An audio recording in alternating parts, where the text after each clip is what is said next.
If you are thinking semiconductor stocks are already too high and that it is too late to invest and you would rather wait for a correction or a dip because you believe the stocks will crash, then let me tell you, you are approaching this the wrong way. Everyone thinks the semiconductor boom already happened because stocks surged, AI exploded, and chip companies made headlines.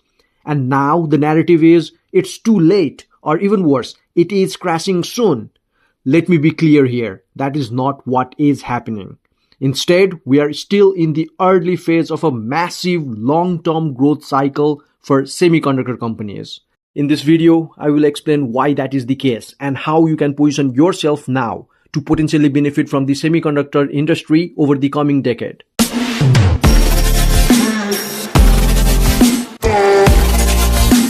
One thing you need to be very clear here.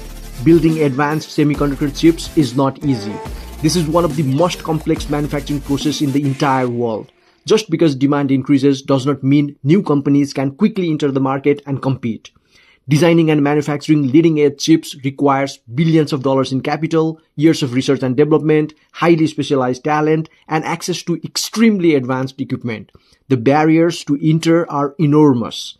That is why the companies leading today are very likely to remain leaders for at least the next decade.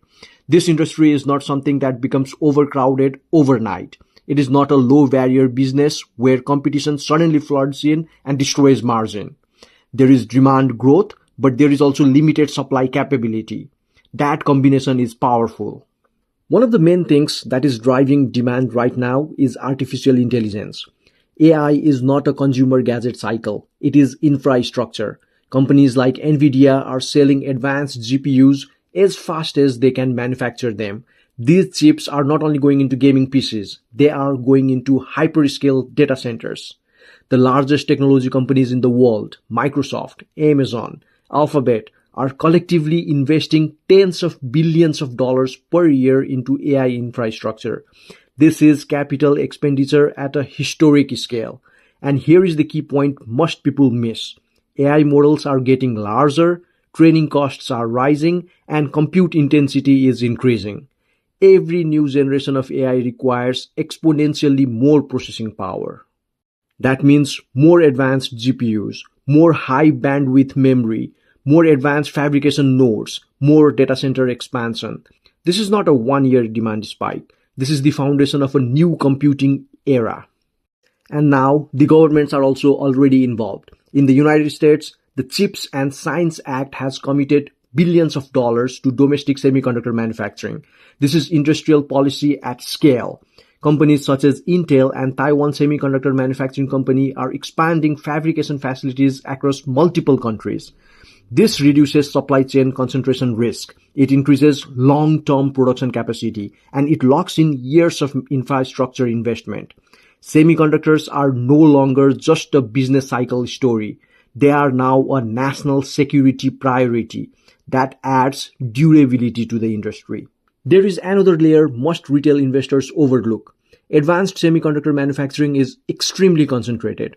Only company in the whole world, ASML Holding, controls EUV lithography machines, which are essential for producing cutting-edge chips below advanced nanometer nodes. Without EUV machines, you cannot manufacture the most advanced AI chips. When you combine manufacturing bottlenecks with exponential AI demand, you get something powerful. You get sustained capital flow into the ecosystem. One more thing that you need to understand is data center growth is still accelerating. Global data center capacity continues expanding. Cloud computing is not slowing, AI interface demand is increasing, and enterprise adoption of AI tools is still early. Companies are not reducing compute needs, they are increasing them. Every automation process, every AI integration, and every machine learning deployment requires semiconductor power. We are in the build-out phase. Now let's address the "it's too late" argument. Yes, semiconductor stocks have already risen significantly, but price appreciation alone does not mean a cycle is over. Historically, in secular technology waves, whether it was the internet, smartphones, or cloud computing, the largest gains often occurred after infrastructure scaling began. Right now, AI infrastructure is still being deployed. Revenue growth is still accelerating for many companies. Margins are expanding in parts of the industry. Capital expenditure commitments remain strong. This does not look like a late cycle environment. It looks like early to mid expansion. Now let's zoom out. Beyond AI, semiconductor demand is driven by autonomous vehicles, electric vehicles, industrial automation, robotics, edge computing, 5G, and many other things. Semiconductors are embedded in nearly every modern system. The world is digitizing further, and digitization requires compute. Compute requires chips. Chips requires manufacturing capacity. The chain reaction is structural. Now let me tell you where I stand. I strongly believe the semiconductor industry is still in the early phase of a long-term structural expansion cycle, not because stocks went up, but because demand drivers are accelerating, infrastructure is scaling, and governments are backing the industry strategically.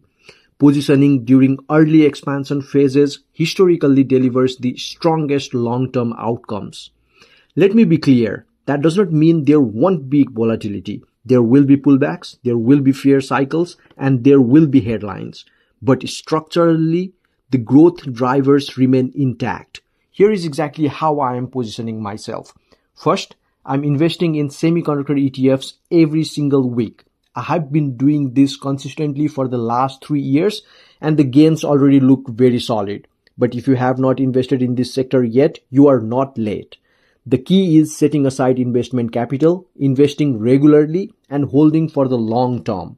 I have set up an automatic weekly investment into SMH, ETF that tracks the best semiconductor companies, and I buy it no matter what the market is doing. Second, I'm not chasing hype or speculative themes that have not yet proven themselves. Prime examples are companies focused purely on quantum computing or early stage robotics. I'm not saying those sectors will not work in the future, they might, but I would rather make steady, significant gains with peace of mind from established semiconductor companies than ride the extreme volatility of maybe investments. The structural growth is already here in semiconductors, and even if quantum computing and robotics explode in the future, they will still rely on semiconductor infrastructure. Third, I'm also investing in data center ETFs, such as DTCR, because data centers will heavily benefit from the massive capital investments being made by large technology companies. AI does not run in the air, it runs in data centers. That infrastructure demand is real and expanding. Fourth, I am not ignoring large cap technology leaders. Companies like Nvidia, Alphabet, Meta Platforms, Microsoft, Amazon, and Broadcom are building the infrastructure that will drive the next wave of revenue growth.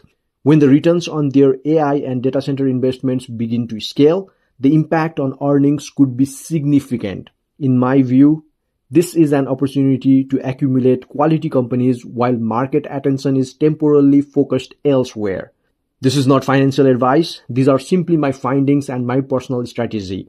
Always do your own due diligence before investing. That's all for this video. I will see you in the next one.